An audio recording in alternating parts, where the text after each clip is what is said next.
TSA agents laugh as they toss an elderly woman's bag across the polished airport floor.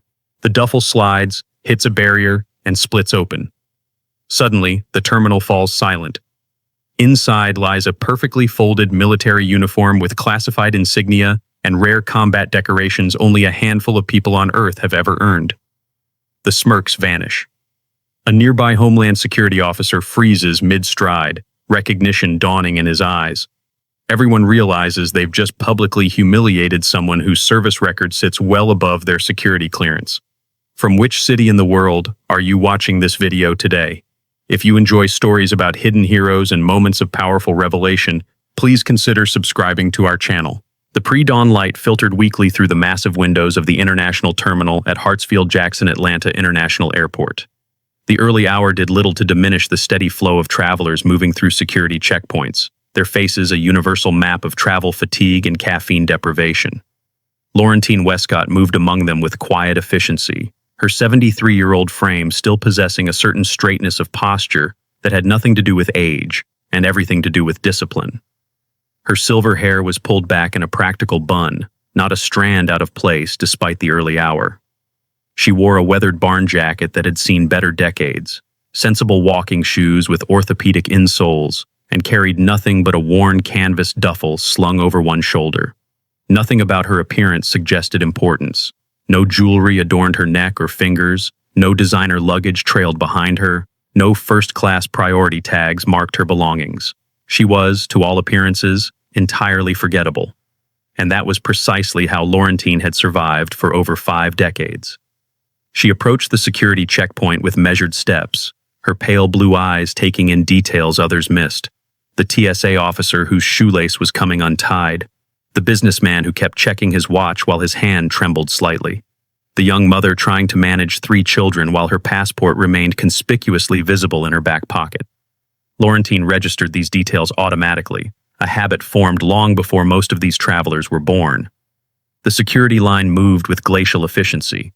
Business travelers checked their watches impatiently. Families wrangled children who had already grown restless. College students with backpacks and earbuds stood in a universe of their own making. When Laurentine finally reached the front of the line, Officer Draven, a bored-looking 32-year-old with a badge that needed polishing, barely looked up from his clipboard. "ID and boarding pass," he said flatly. Her hands, weathered by time but steady as bedrock, presented the documents. Draven studied her driver's license longer than necessary, his eyes narrowing at her birth date. "Georgia license, but Massachusetts address," he noted. "I moved recently to be closer to family," Laurentine offered, her voice soft but clear. Draven looked at her properly for the first time. Something in his expression shifted, a subtle calculation that Laurentine recognized immediately. It was the look of someone who had just found an easy target for additional scrutiny, someone unlikely to cause problems. "Step aside for additional screening," he said, handing back her documents and motioning toward a cordoned area. Without protest, Laurentine complied. She had been through this routine countless times across 6 continents and under far more dangerous circumstances than an Atlanta airport at dawn. The secondary screening area bustled with officers who shared knowing looks as she approached. One muttered something about grannies always getting randomly selected. Another snickered. Officer Merrick, a cocky 28-year-old with perfectly groomed facial hair and too much cologne, approached with blue-gloved hands and an exaggerated smile. "Arms out, ma'am," he instructed, his tone dripping with the kind of exaggerated patience reserved for children and the elderly. As he conducted the pat-down, he narrated loudly for his colleagues. "Gotta make sure Grandma isn't smuggling knitting needles or contraband butterscotch candies." Several nearby officers laughed. Travelers waiting in line looked away uncomfortably. Laurentine's expression remained neutral, though something flickered in her eyes. Not anger or embarrassment, but a quiet dignity that had withstood far worse than airport security theater. "Almost done, ma'am," Merrick continued, his voice still pitched for audience appreciation. "Though I bet you get this all the time, huh? Security must love little old ladies with mysterious bags." Laurentine said nothing. She had mastered silence in places where words could get you killed. Officer Huxley, the shift supervisor, a sharp-featured woman of about 35 with immaculate fingernails, approached the area while scrolling through her phone. "What's the holdup, Merrick? We've got a line forming," she said without looking up. Merrick gestured to Laurentine. "Just finishing up with Golden Girls here, making sure she's not an international threat." Laurentine carefully placed her duffel on the inspection table. "There's nothing of concern in there," she said quietly. Something in her tone, calm, authoritative without trying to be, made Huxley look up from her phone. She studied the older woman momentarily, sensing something unusual but unable to identify it. "Standard procedure," Huxley said, though her voice had lost some of its edge. Merrick unzipped the bag, carelessly pawing through neatly folded clothes. Each item inside had been arranged with military precision: undergarments in the left corner, toiletries in a clear bag in the right, 2 sets of clothing rolled tightly in the center. Merrick dismantled this order without hesitation, searching for something, anything, to justify the additional screening. Finding nothing interesting, his disappointment turned to performance. "Well, looks like we're clear. Back to bingo, right?" He zipped the bag haphazardly, leaving several items protruding from the edges. Nearby travelers watched uncomfortably. A businessman in an expensive suit averted his eyes. A mother pulled her curious child closer, whispering something about politeness. Commander Ellis Rafferty, 55 and built like someone who still adhered to military fitness standards despite his desk job at Homeland Security, passed through the nearby checkpoint on his way to an early meeting. His trained eye caught the scene unfolding, and he paused briefly, something about the elderly woman catching his attention. Laurentine reached for her bag. "Thank you, officer." Merrick, still playing to his audience of fellow officers, grabbed the bag first. "Let me help you with that," he said with exaggerated chivalry. Then, with a theatrical flourish, he lifted the bag as if to hand it to her, but instead tossed it across the polished floor. "Oops! Butterfingers!" The duffel, containing all of Laurentine's possessions for this journey, slid across the gleaming airport floor, spinning slightly before coming to rest against a barrier 10 feet away. Several TSA agents laughed. Travelers looked away, embarrassed witnesses to casual cruelty. Huxley frowned but said nothing, her authority undermined by her unwillingness to correct her subordinate. The impact caused the hastily closed zipper to split further, and a corner of something blue began to emerge from the bag. Laurentine stood perfectly still, her expression unchanged. But something shifted in her posture, an almost imperceptible squaring of the shoulders, a fractional lifting of the chin. Anyone who knew what to look for would recognize it instantly, the stance of someone who had endured far worse and survived. "I can get that," she said, her voice still calm but carrying a new weight that made Merrick's smile falter slightly. Before she could move toward her belongings, the bag shifted again, and more content spilled onto the terminal floor. A perfectly folded military uniform emerged from the canvas confines, dark blue with distinctive insignia that caught the fluorescent airport lighting. Not standard issue. The patches and medals visible were rare, specialized, belonging to a unit so classified that most military personnel had never heard of it. Commander Rafferty, who had been about to continue on his way, froze mid-stride. His coffee cup suspended halfway to his lips, his eyes locked onto a particular patch visible on the sleeve of the uniform, one he had only seen in classified briefings. The laughter died. Merrick's smile vanished. The security checkpoint, moments ago filled with the ambient noise of bureaucratic procedure, fell into a silence so complete that the distant airport announcements seemed to echo. Rafferty approached slowly, kneeling to examine the uniform without touching it. His eyes moved from the insignia to Laurentine's face, recognition dawning. "Echo Sierra 9, he whispered, referencing a code designation that hadn't been uttered aloud in public spaces for decades. Laurentine gave an almost imperceptible nod. Rafferty stood sharply, turning to Merrick and the other officers. His posture had transformed completely, back straight, chin up, eyes hard. "Do you have any idea who you just disrespected?" he asked, his voice low but carrying. Merrick swallowed, looking from Rafferty to Laurentine and back again. "Sir, I was just following procedure for— Was procedure to throw her bag across the floor?" Rafferty's question cut through the air like a blade.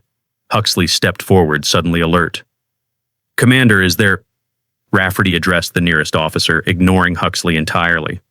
Call in a code Indigo, authorization Rafferty 773 Alpha. The confusion on the officers' faces turned to concern as nearby security radios suddenly crackled with urgent messages. Even passengers noticed the shift, the ripple of tension spreading through the checkpoint. Rafferty turned his attention back to the spilled contents of Laurentine's bag. With movements that bordered on reverence, he began to carefully collect each item. When he reached the uniform, he lifted it with both hands, folding it with military precision. "Ma'am," he said to Laurentine, his tone transformed entirely. "Please accept my apologies for this incident." Laurentine nodded once, her eyes meeting his with quiet understanding. Travelers watched the scene unfold with bewilderment. The same officers who had been laughing moments ago now stood rigid, eyes forward, as if afraid to be caught looking directly at either Rafferty or the elderly woman. Merrick's face had drained of all color as he realized, without fully understanding why, that he had made a catastrophic mistake. His hands trembled slightly as he watched Rafferty meticulously repack the duffel bag. Huxley's radio buzzed. She listened, her eyes widening with each second. "Yes, sir. Understood, sir. Right away, sir." She looked at Laurentine with new understanding and unmistakable respect. The security area transformed before Laurentine's eyes. Officers who moments ago had been laughing at her expense now stood at attention. Travelers were quietly redirected to other screening lanes. A perimeter of space formed around her. Rafferty and the duffel bag containing secrets few in this airport were cleared to know. Merrick, visibly shaken, approached Laurentine with the bag that Rafferty had carefully repacked. His hands trembled slightly as he offered it to her. "Ma'am," he began, his voice barely above a whisper, "I sincerely apologize for my behavior." Then, without prompting, he came to attention and delivered a crisp, military salute. Laurentine accepted both the bag and the gesture with the same quiet dignity she had shown throughout the ordeal. She adjusted the strap on her shoulder, feeling the familiar weight of the duffel and all it contained settle against her side. Commander Rafferty turned to Huxley. "Officer, I'll be escorting Ms. Westcott personally.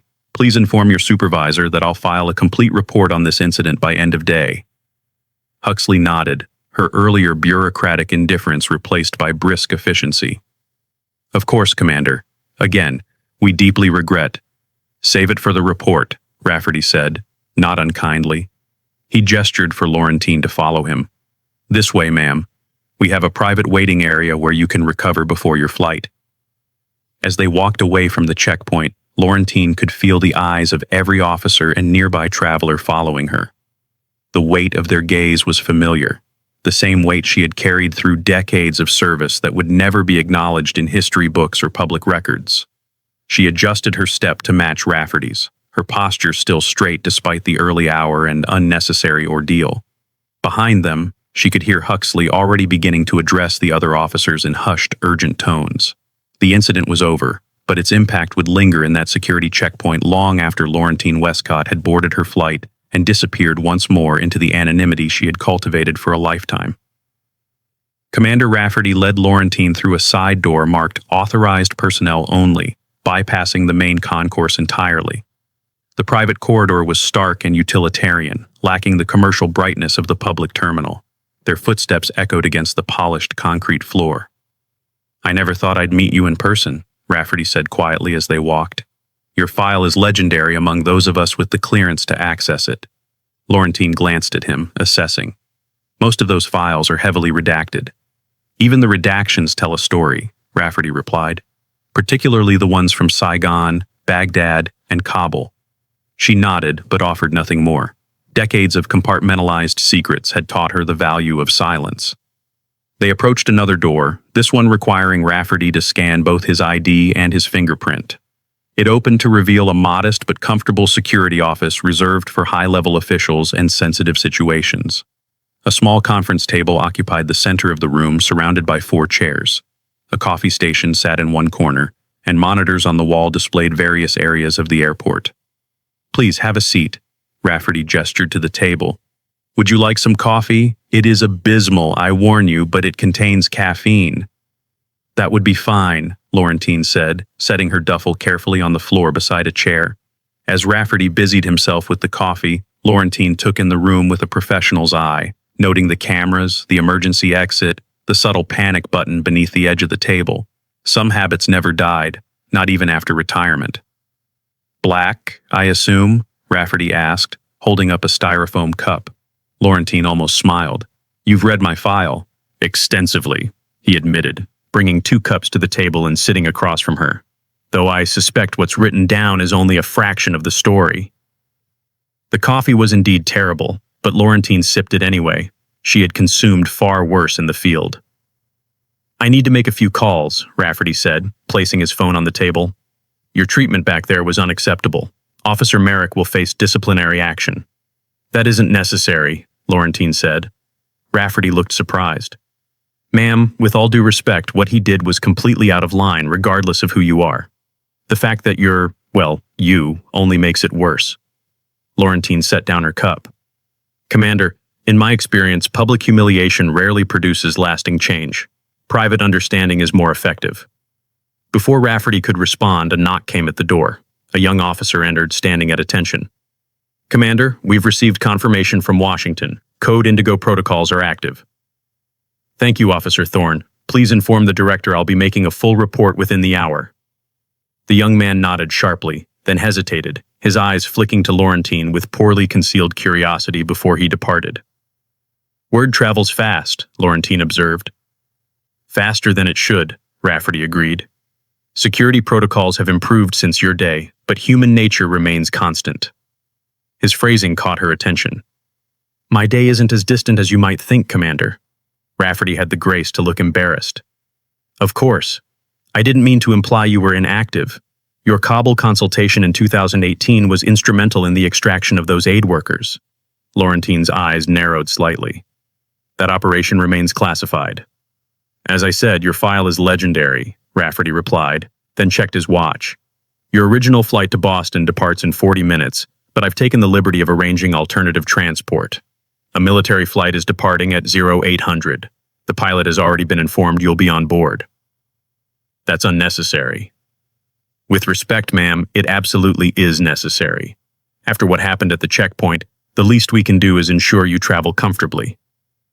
Laurentine considered arguing but recognized the gesture for what it was. Genuine respect, rather than empty atonement. She nodded her acceptance. Rafferty's phone buzzed. He checked the screen and frowned. Excuse me for a moment. He stepped to the far corner of the room, speaking quietly into his phone. While he was occupied, Laurentine's mind drifted back through the decades. The incident at the security checkpoint had stirred memories she normally kept carefully filed away. Saigon, 1975. The city was falling. Chaos in the streets.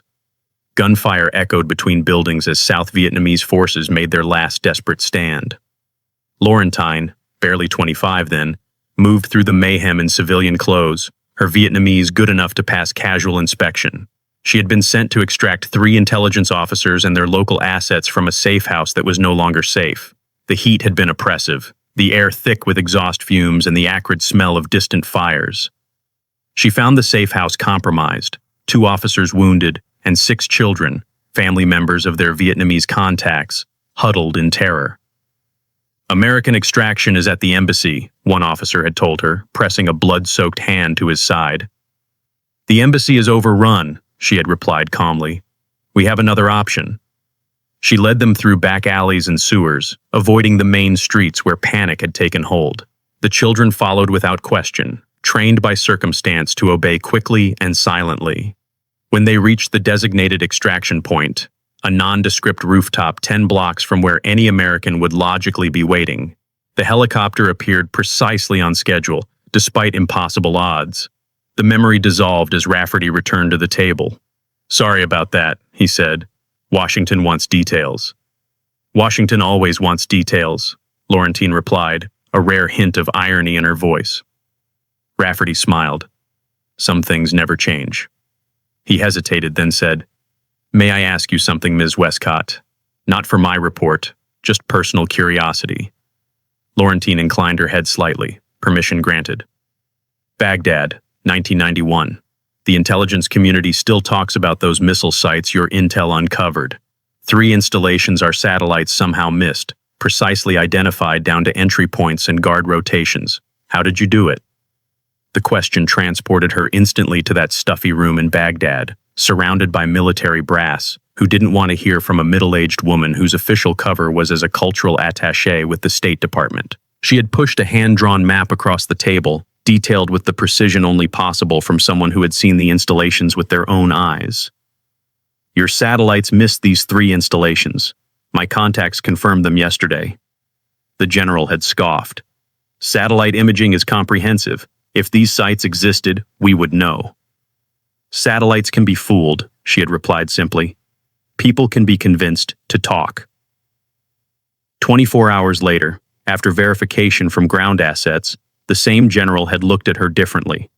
The 3 sites were exactly where she had indicated, their defenses exactly as she had described. They were destroyed in the first wave of strikes.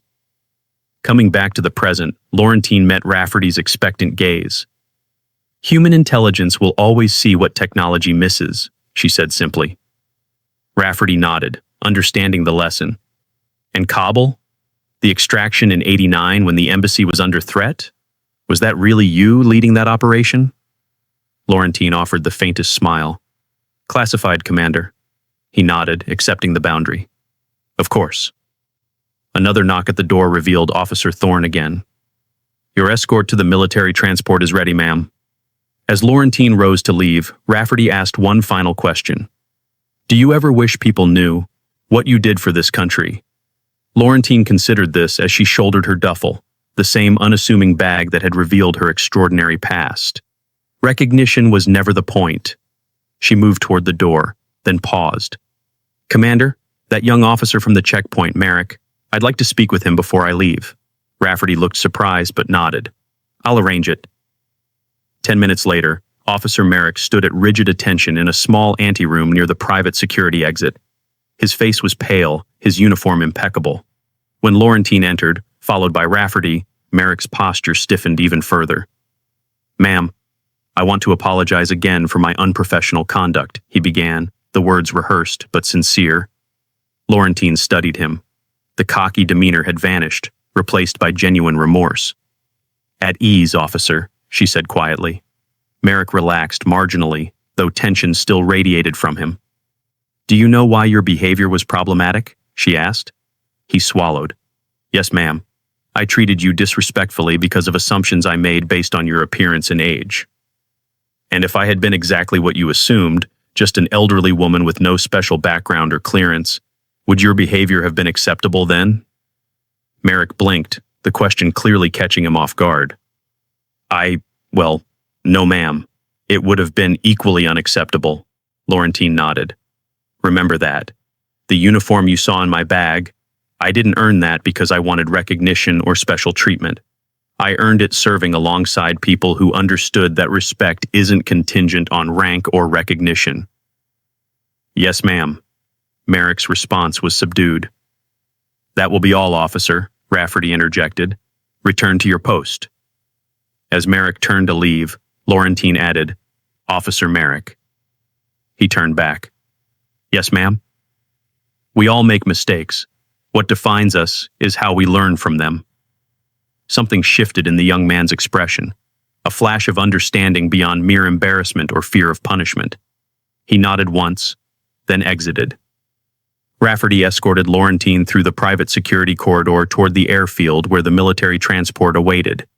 They walked in comfortable silence until they passed a security station where Merrick had been reassigned, now checking IDs with careful attention. Their eyes met briefly. No words were exchanged, but something passed between them, a lesson delivered without cruelty, understanding without forgiveness required. Outside, the morning sun had fully risen, casting long shadows across the tarmac. A C-40 Clipper stood ready, its crew performing pre-flight checks. The aircraft was primarily used for transporting military personnel and government officials, a far cry from the commercial flight Laurentine had originally booked. Your bags will be transferred directly to your final destination, Rafferty explained. The flight crew has been informed you're a priority passenger, though not the specific reasons why. Thank you, Commander. Your assistance has been appreciated. Rafferty straightened and offered a crisp salute. The honor is mine, ma'am. As Laurentine climbed the stairs to the aircraft, she felt the weight of her past and present merge.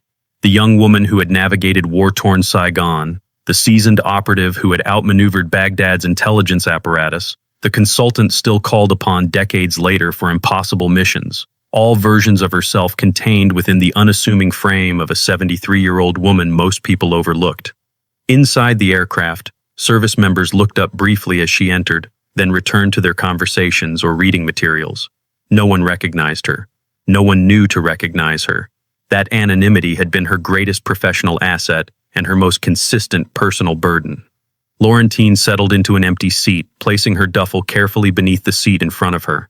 A young soldier sat beside her, engrossed in a novel.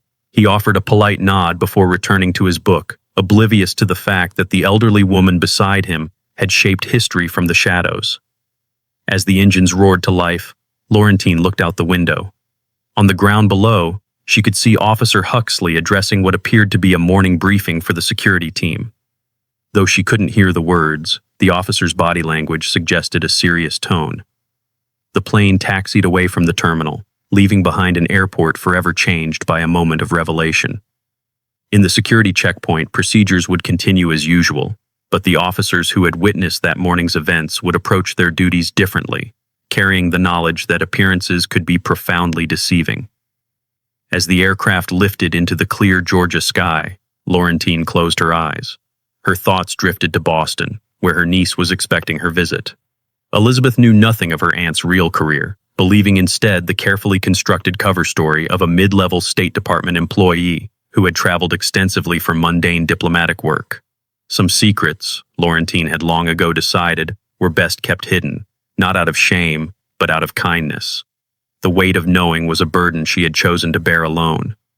The military transport climbed steadily through the morning sky, carrying Laurentine Westcott and her lifetime of classified service toward a quiet visit with family who would never fully know the woman sitting across their dinner table.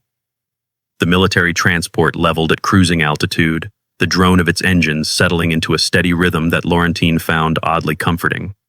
She had flown in far less comfortable aircraft during her career, rattling helicopters with doors removed for quick deployment, cargo planes converted for personnel transport with minimal consideration for comfort, even once in the bomb bay of a B-52 that had been hastily modified for a high-risk extraction.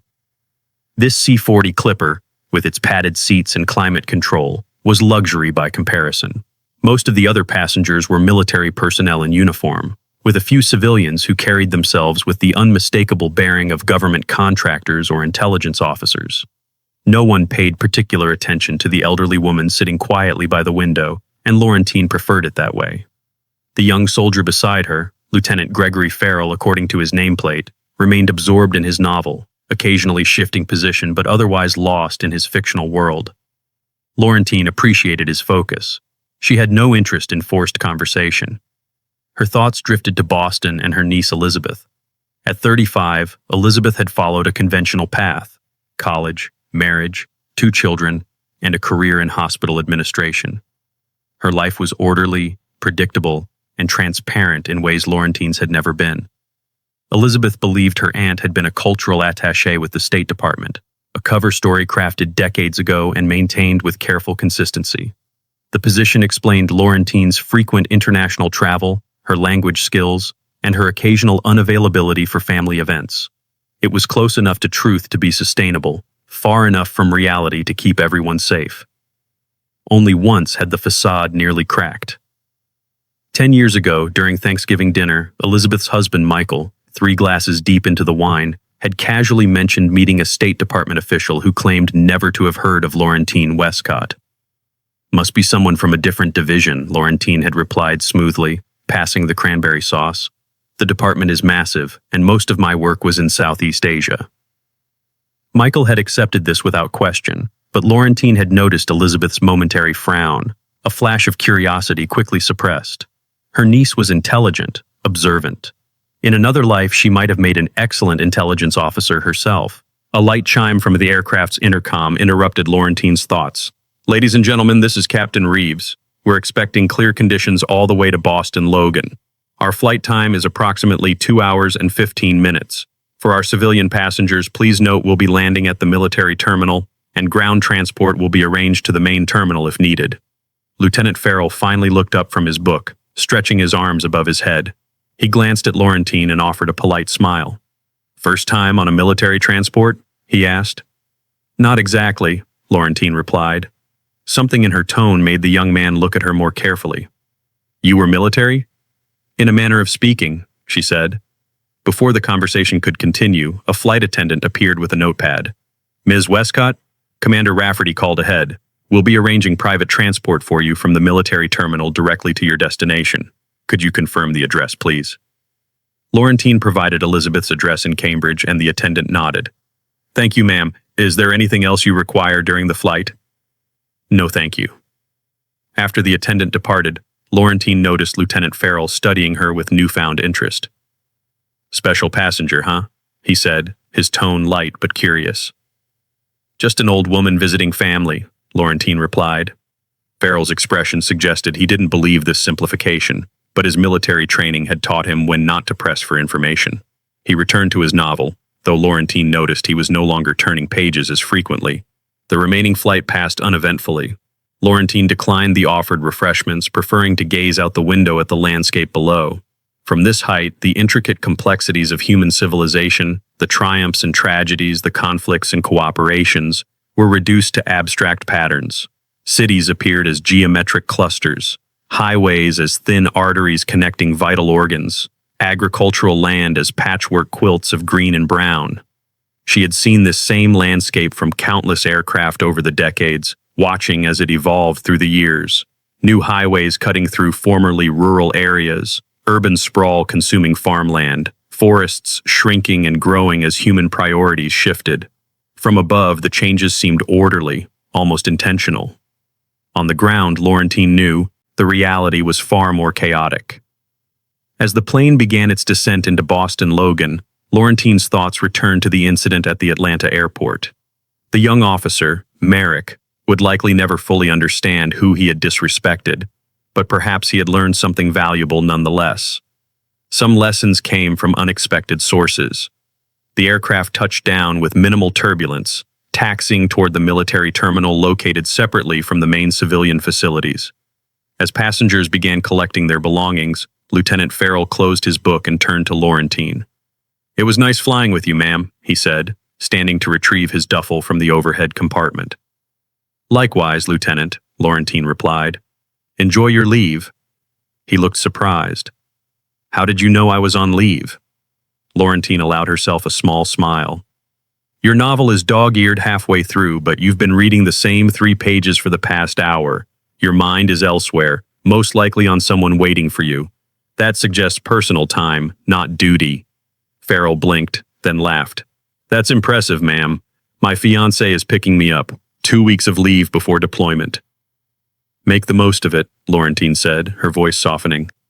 Those are the moments that sustain you when you're far from home.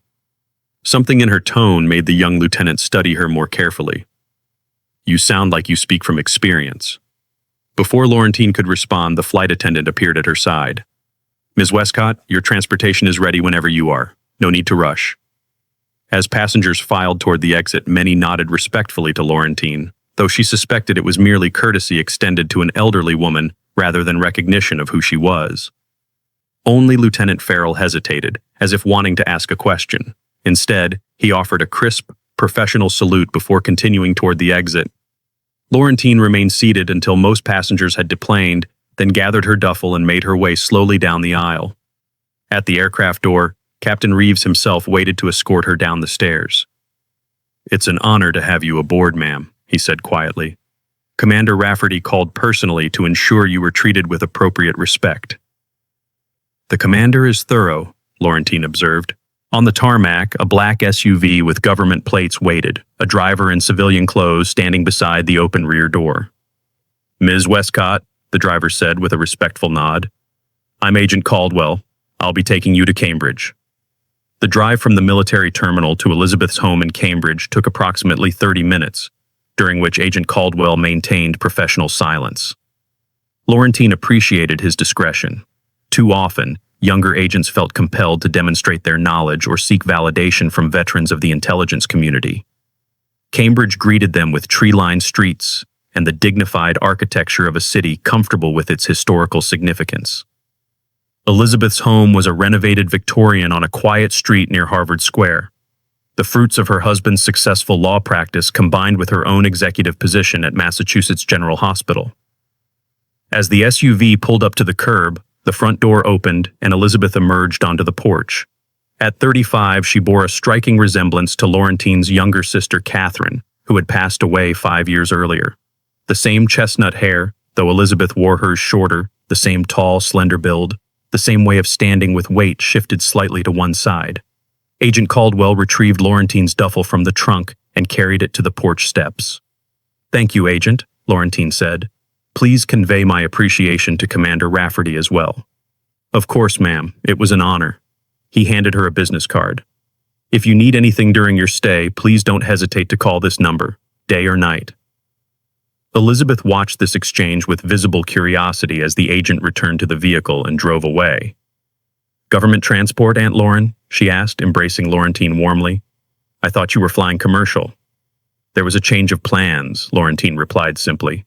"How are you, my dear?" "Busy as always. The hospital is implementing a new electronic record system, and everyone's in panic mode." Elizabeth picked up the duffel despite Laurentine's protest. "The guest room is ready, and the kids are beside themselves with excitement. They should be home from school in about 2 hours." Inside, the house was just as Laurentine remembered from her visit 3 years ago, tastefully decorated with family photographs prominently displayed. She noticed several new additions, including a professional portrait of Elizabeth's children, Sophia and James, now 10 and 8 respectively. "Coffee?" Elizabeth offered, leading the way to the kitchen, a modern space with high-end appliances that contrasted with the home's Victorian exterior. "Please," Laurentine said, settling at the island counter while Elizabeth busied herself with an elaborate espresso machine. "So," Elizabeth began casually, "who was that driver? He seemed very official." "Just someone helping with transportation," Laurentine said. "The State Department still looks after its retirees." Elizabeth placed a cup of coffee before her aunt, studying her face. "Must have been quite a career to warrant that kind of treatment years after retirement." "The bureaucracy moves in mysterious ways," Laurentine replied with a small smile. For a moment, Laurentine thought Elizabeth might press further, but instead she changed the subject. "Sophia is doing a school project on family history. She'll want to interview you about your travels."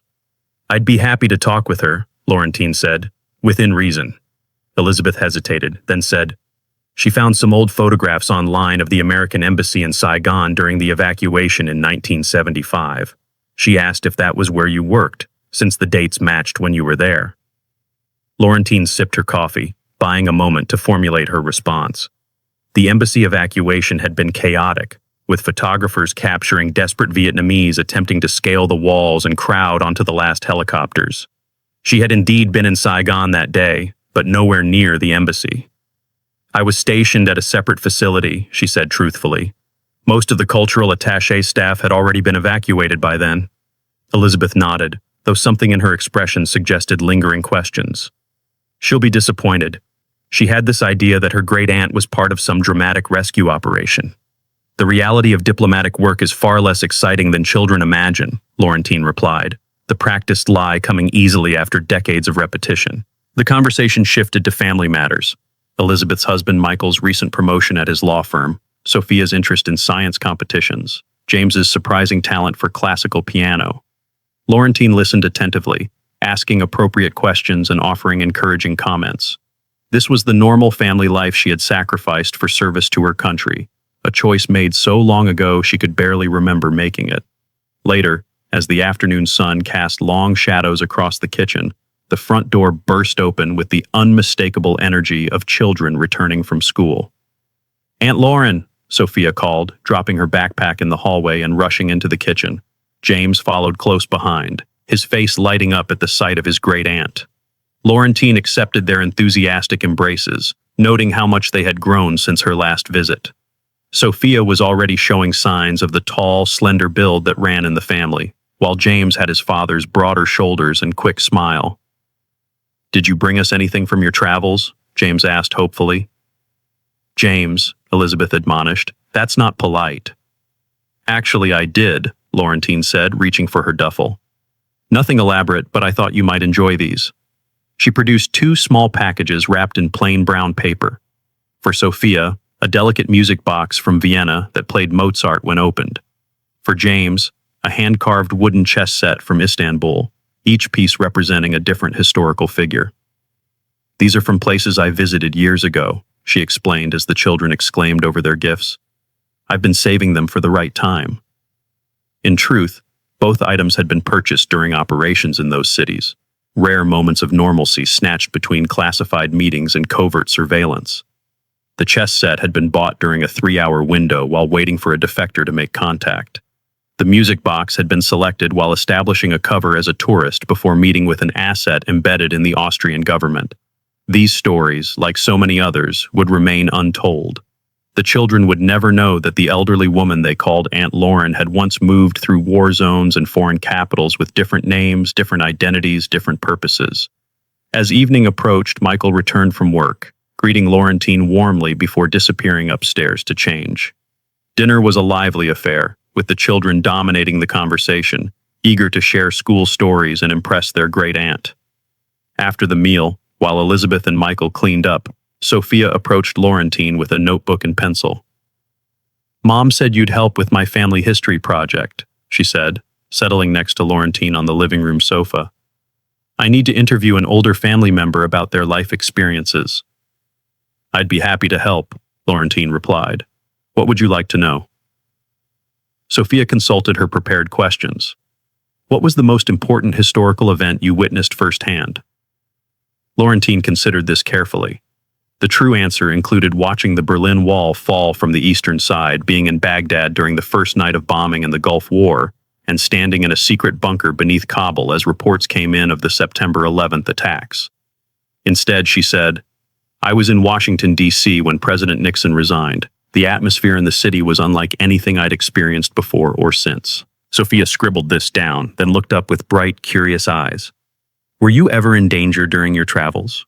Again, the true answer flashed through Laurentine's mind. The gunfight in Beirut that left a scar along her left ribs, the midnight extraction from Tehran with falsified documents, the 3 days hiding in a Budapest safe house while Soviet agents searched the city for American intelligence officers. "Once there was a small earthquake while I was in Turkey," she said instead.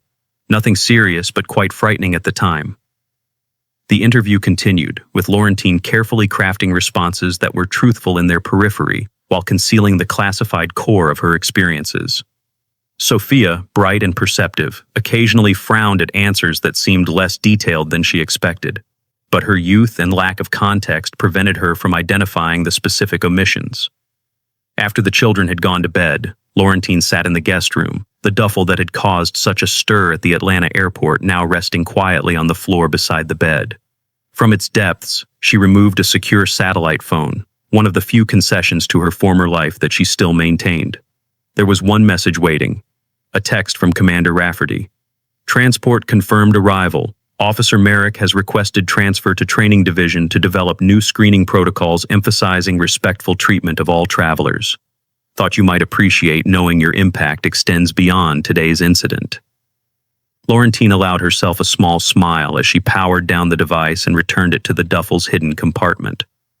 Perhaps the morning's unpleasantness had served a purpose after all. Outside the window, Cambridge was settling into nighttime quiet. Streetlights cast pools of warm light on the sidewalks, and occasional pedestrians hurried past, wrapped in coats against the spring evening chill. It was a peaceful scene, the kind of normalcy Laurentine had helped preserve throughout her long career in the shadows. Tomorrow, she would be simply Aunt Lauren again, the retired cultural attaché with interesting but sanitized stories of her travels abroad. The uniform would remain hidden in her duffel, its classified insignia and rare commendations concealed from curious eyes. The secrets she had kept for decades would stay secure. But tonight, just for a moment, Laurentine Westcott allowed herself to remember who she had been, and in many ways, still was. Not for recognition or validation, but as a private acknowledgement of a life lived in service to principles larger than herself. Have you ever known someone who never asked for recognition but deserved more than anyone else?